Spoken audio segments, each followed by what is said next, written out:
Hello, my name is Rajeshri Anish, and I'm an assistant professor from the Department of Computer Engineering, Pillai HSC College of Engineering and Technology, Rasaini.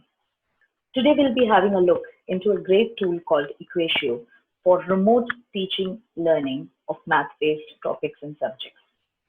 This extension called Equatio can be very easily added to the Google Chrome browser, and it has some great functionalities that can let a teacher use Google Doc as a whiteboard while engaging online sessions for teaching math-based subjects.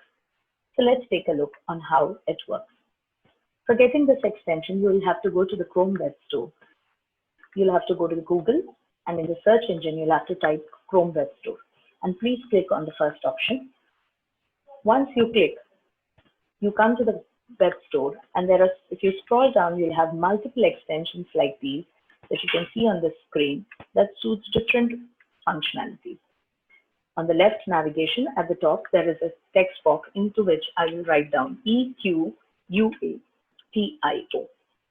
When I enter it, I get a list of extensions that work with mathematical equations, and the first one is what I am right now interested in. Since I have already added this extension to my Chrome browser, I can see this tag called added, plus I also have an option for rating it. But since it will be your first time, you will get an option to add it, like add to Chrome. I'll just show you how it works. If I want to add Equatio, I will have a button called add to Chrome over here, and then you can click on it and then let it get added to the Chrome web browser. Now, let's go to the Google Doc. When I go to the Google Doc, this is a plain white document that I'm right now showing during this session, and the same you can do when you're trying to teach your children as well, or your students. You can click on a Google Doc, which seems like a white blank document, and right now it's serving the purpose of a whiteboard. And for writing any mathematical equations, what I will do is I will click on this extension, which is the recently added Equatio extension. It looks like a blue colored diamond shaped rhombus. So I'll just click on that. When I click on it, when I double click on it, I get this taskbar at the bottom of the screen, and you can see multiple options available and multiple functionalities available for use right now.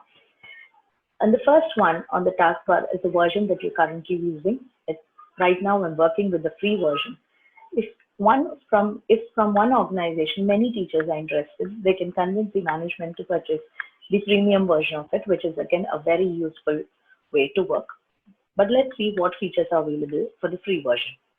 Now, when I have to start typing some mathematical equation, what I will do right now is I'll just go to the equation editor. When I go to the equation editor, let's see what options do we have in the top. These are some text box. This option is just to work with text, whatever you want to write. Suppose if you want to write the question, attempt any 2 or attempt any 3, this can work. And this is the color of the text that you would like to change. But these are typical features. We're not going to go into detail with it. Now, what we are interested here is the more function, the 3 dots that come here. And these are the functions that are available, functionalities. The first one is the bold, italics, underline, strike off, or the square root. Now, the next one is symbols. This is what we are interested in. And when you click on the symbols, you get a lot of variety of symbols that you would like to add to your whiteboard for conducting some kind of mathematical derivations or any mathematical calculations that you're trying to teach your students. Now, let's just start and do one thing. Let us, just have a simple formula. I'll just try to show a simple formula, for example.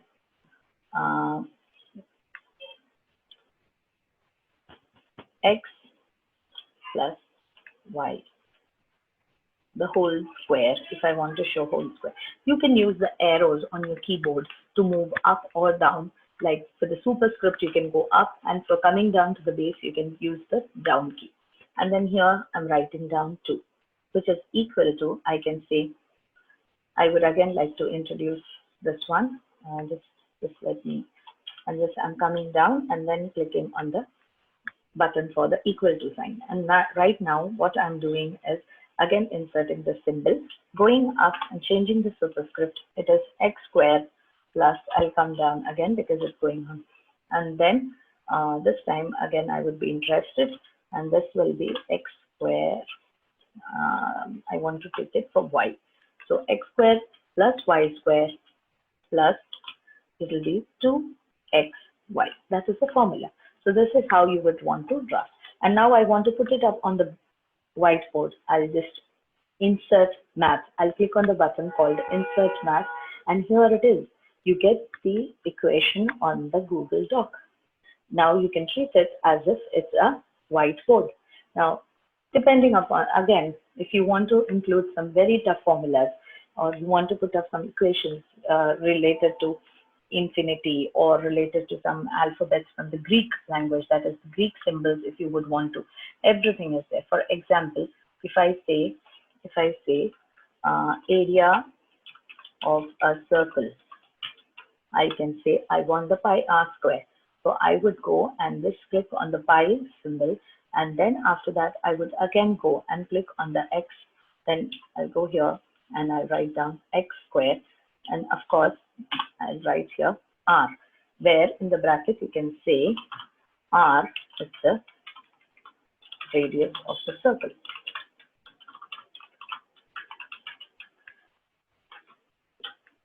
Now again, these are some simple equations, I agree, but then you can definitely go for some bigger and complicated equations as well. You can use whatever symbols. You can go for the set equations also, that is a set of theory also, for example, the union, the intersection, and for all elements that we have for all the elements a symbol as well. And you can use the summation, and all the Greek keyword, all the alphabets from the Greek language are also here, the phi, the psi, the talk, etc. So whatever you're in delta, everything is there.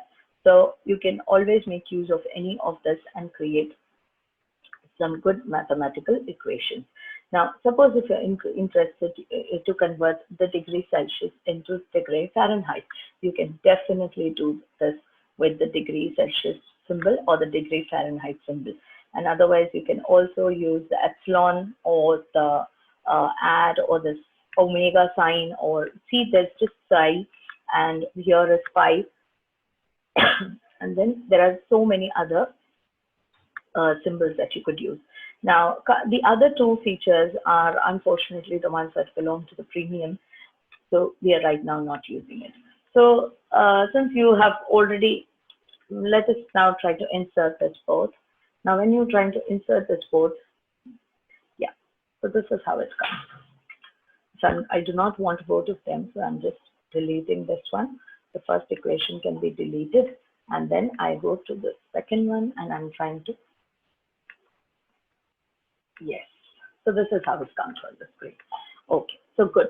Now, if there's any more also that you would like to, put up, I have just got this particular site where there are a lot of formulas, here, and then I'm just trying to use some of them here. So we can see we have the volumes and the areas and many things. Now, when I try to copy paste, sometimes what happens when you try to copy paste mathematical formulas is it becomes very difficult to edit. So if you write it down here, you can make modifications to the superscript, subscript, or any kind of, if you want to change the variable, if you want to introduce a Greek variable, it is all very, very simple. So for this, what I would do is I would use the A by B symbol. There's an A by B symbol also. Yes, this is where I'll just go and I'll make the difference. It's 4 divided by 3, and for this, I'll just delete it and I'll introduce the symbol where there was a base and an exponent over here, this one. And here it's 3, and then I go with my arrow to the next, to the base, and that is the radius. We can write down where V is the volume, yes, and R is the radius. Okay, so that's perfect. Yes, so we've got that. Now, what happens is sometimes when you're working with, you want to put up a research journal, and you are interested more in the latex form of the equations. What do you do then? even latex sometimes becomes very difficult to work with if you have no proper tools to deal with it. When you're working on Word or any other kind of editing software, it's really difficult to work with latex. So what we do, if you want to work online and you are interested to do it online to teach your students, so the best way to do it is using Equatio. So let's just go and see what we could do over here.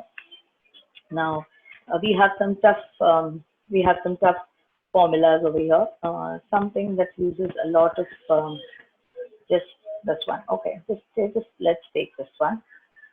Okay, when we take this one, and then we'll just go over here, and then we'll type in here, and this is the latex equivalent. When you go to the latex editors, the whole editor is divided into two parts. The left part of it is the latex editor, and the right part is the math editor. When you type the math editor over here, the latex equivalent comes over. So what we are doing right now is the math editor. As you know, let me see.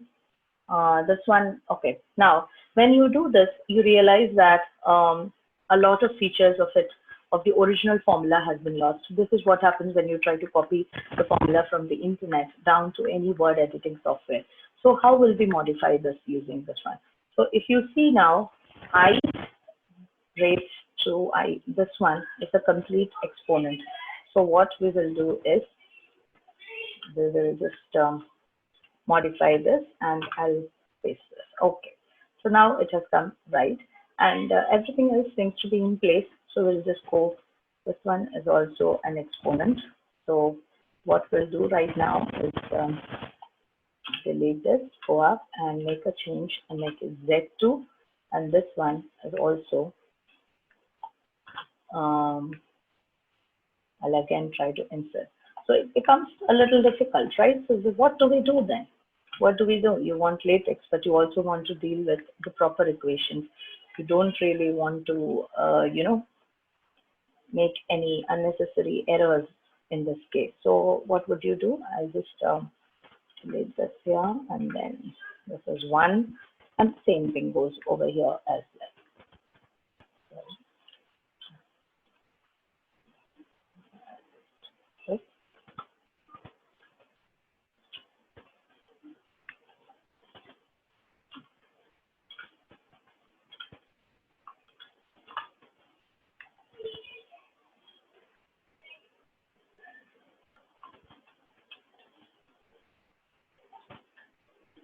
Okay, great. So this is the latex equivalent of that formula, and this one is the mathematical. And when I'm trying to insert this, I will go here and click on the next line.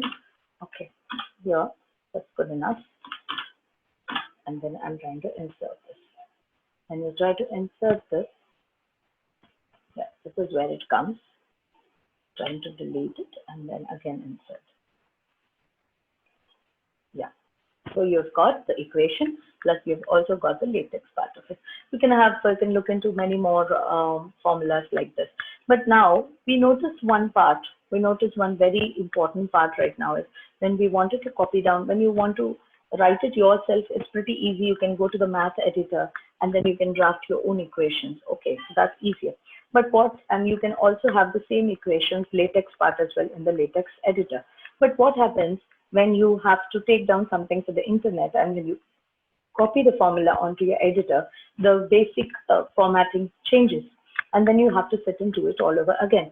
So there's a very beautiful thing in Equatio. What we are going to do right now is I come back to the internet from where I'm really interested to get it, and then I'm clicking on the blue rhombus that is available just beside my URL browser, and then there is a particular icon over here that's called Discoverability. That means it will discover all the formulas that are on the current page. So I'm just clicking on that. When I click on that, and then when I look here,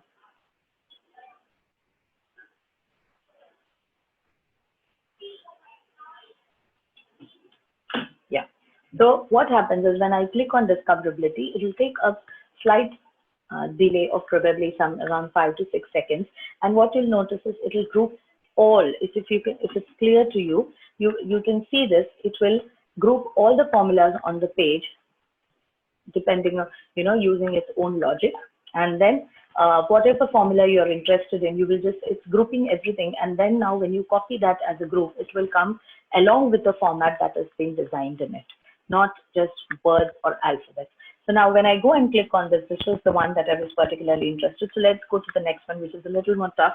It has got absolute value, it has got division, it's got exponent, it's got base, and everything. It's got also Greek alphabets as well. So when we go to this, there are two options on the, a small taskbar that appears. Let me just try to make it a little more clear. So when we do this, there's a taskbar with two small icons that have come up, and the first one is identify, and you can capture that math in this particular group. Now when I go here, again I'm doing, you can capture the math. And then this one, it will just ask you what is this. So it will tell you what sort of formula. When I say capture the math, it is analyzing it. And then here, the first option will play it for you. It will play the sound for you. And the second option is the sound for you, it will play. And right now I can hear it, but I stopped it. But you can hear it when you are trying to do it on your system. And again, for this more options, when I click on it, there is copy latex and copy master. I'm just right now going for the latex part. And when I copy it here, I come back to my doc. And then here, what I do is I'll just go here and make it on the next line. And then I copy it here. When I copy it here, the latex equivalent of that equation is being copied here, and see, tada. Can you see how beautifully the whole formatting? So we saw the difference between copying it as simple normal copy when we want to get something from the internet, and when we are trying to copy it, it is just copied as simple alphabets and symbols. It does not take down the logic behind it. For example, if we say x square, it will take x and it will take 2, but put it on the same line, and then we'll have to exponent the 2 of in the equation. So that takes really long time.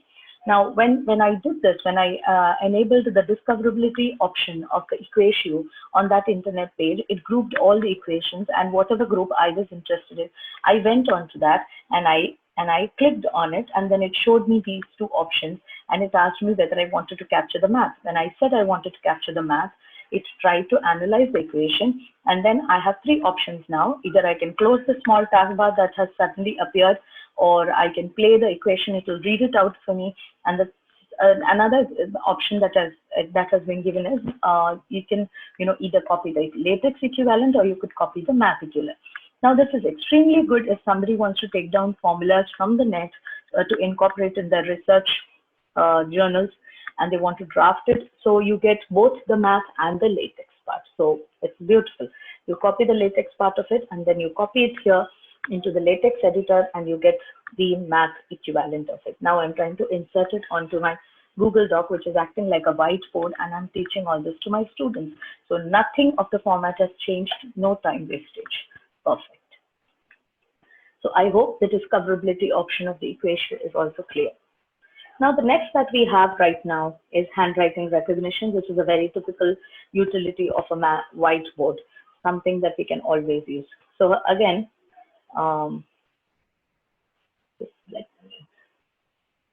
okay, now the problem with this is you will have to use, for me it's showing 0 inserts left today because I did a few trials, but you can, obviously you have 2 free trials per day. But if you go to purchase, I'm just working with a free version, kindly remember that. I'm working with a free version because I was exploring the different functionalities that we can have.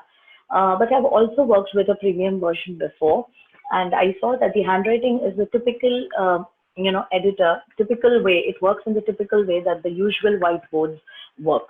So you can just type something over here that you would randomly want to show the children something, and you want to type it, and then it appears here as a proper formula. There is no distorted image on the whiteboard. Then it will simply, what happens is, in this particular left navigator, you can just type whatever you want using the mouse. The mouse movements are captured like what happens in the usual whiteboard, and then it is converted to the math one. It is converted to the math equations, and here you can insert the math, and then actual proper format typed format of that equation. Even though you did the handwriting one, the typed format or the automated format appears on the whiteboard. So that way what happens is the children get to see a better version of what you have written on the whiteboard. So this is an extremely good one. The next interesting part of the Equatio is a speech input. It recognizes speech as well, which is extremely good. Now, I would like to say one thing, that when you're working with speech input, you have to make sure that the browser has got the permission to use your microphones. You will usually find it here. You'll usually find it here on the URL browser. Since I've already given the permissions, it is showing me enabled. But for you, in case it does not require, it does not capture the voice, kindly go to the symbol over here on the URL browser. It looks like a small camera. And then when you click on it, it will ask you for the different permissions that you would like to grant to the browser to do. It can access your microphone and whether it can access your camera. So here, when we go to the speech input, what I'm going to do right now is I am going to just start saying something and let's see how it captures. Okay, so I'll say alpha plus beta square equals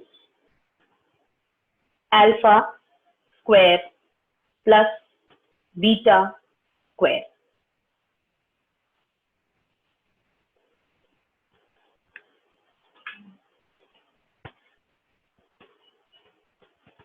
And then you can, just put up any different. You can see that I've spoken something, and you can see that after capturing the speech input, here it comes. Okay, so this is what happens, and then you can say plus plus plus, and here you can say plus 2 alpha beta. Whatever changes you would want to do, you can do it. Okay, so great. So here I'm trying to use the speech input. Now the speech input sometimes could do, a slight hindrance because the system is obviously trained to recognize language of a particular accent.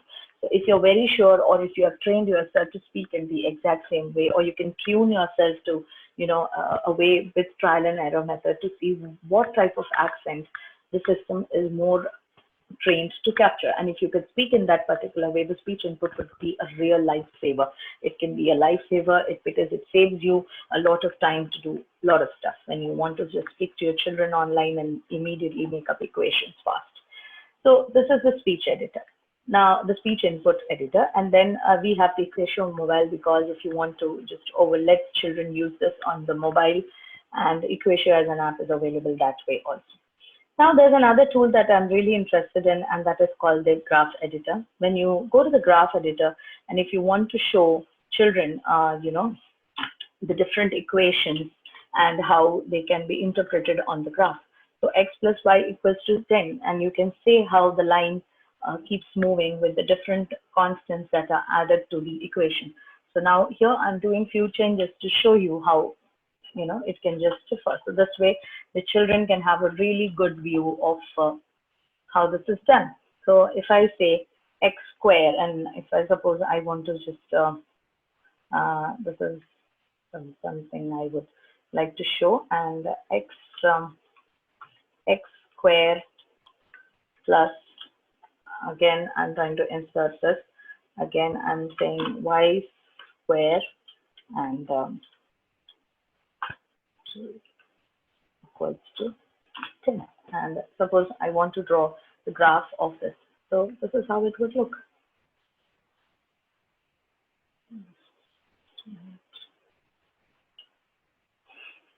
Let me just do this. X square plus, come down, click on this, and then I could either copy the whole thing here and then give it here. This is easier this way.